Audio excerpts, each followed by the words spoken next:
반도체 지원금 깐깐한 심사 예고. 예상 수익 계산법도 제출. 워싱턴. 연합뉴스. 김동연 특파원.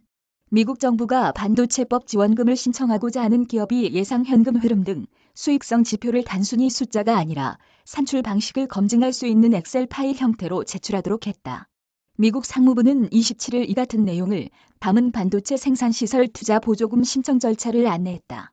지난달 28일 큰 틀에서 신청 절차를 소개한 뒤에 이어 이날 세부 지침을 내놓은 것으로 특히 기업이 상무부가 요구한 예상 현금 흐름 등 사업의 경제성을 추산하는 데 필요한 금융 모델을 제시했다.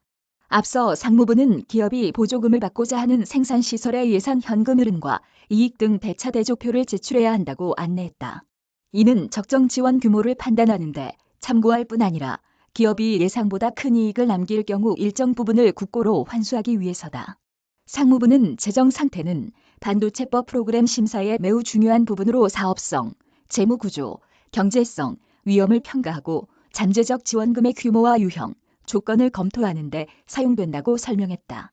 상무부가 예시로 제시한 모델은 반도체 공장의 웨이퍼 종류별 생산 능력, 가동률, 예상 웨이퍼 수율, 생산 첫 해 판매 가격, 이후 연도별 생산량과 판매 가격, 증감 등을 입력하도록 했다. 수율은 반도체 제조 경쟁력의 주요 지표로 특정 시설의 실제 수율은 영업 기밀에 해당할 수 있다.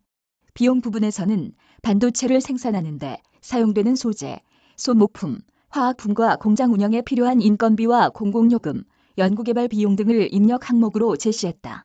실리콘 웨이퍼, 질소, 산소, 수소, 황산 등 소재별로 비용을 산출하고 인건비도 엔지니어와 기술자, 관리자 등 직원 유형별 고용 인원을 입력하도록 했다.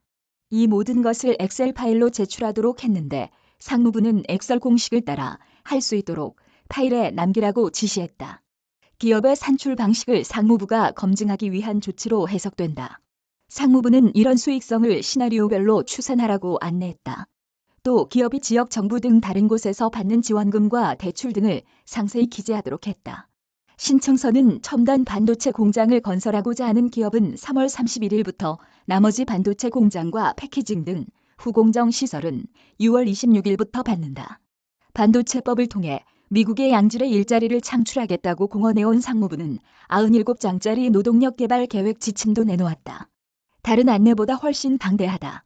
기업들은 직원을 어떻게 고용, 교육, 유지할 것인가에 대한 계획을 제출해야 하는데 상무부는 이 과정에서 기업이 사회적 약자를 배려하고 노동조합 등 지역 이해관계자와 협력할 것을 주문하고 있다.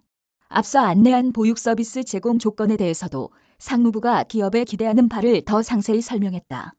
진화 러몬도 상무장관은 상무부는 반도체법을 통해 기업들과 함께 여성, 참전용사, 유색인종, 장애인, 청년, 지방 출신을 포함한 모든 미국인에게 더 많은 기회를 제공하고 이들의 반도체 취업을 막는 장벽을 제거할 것이라고 밝혔다. 이메일 주소. 제보는 카톡 앞제보.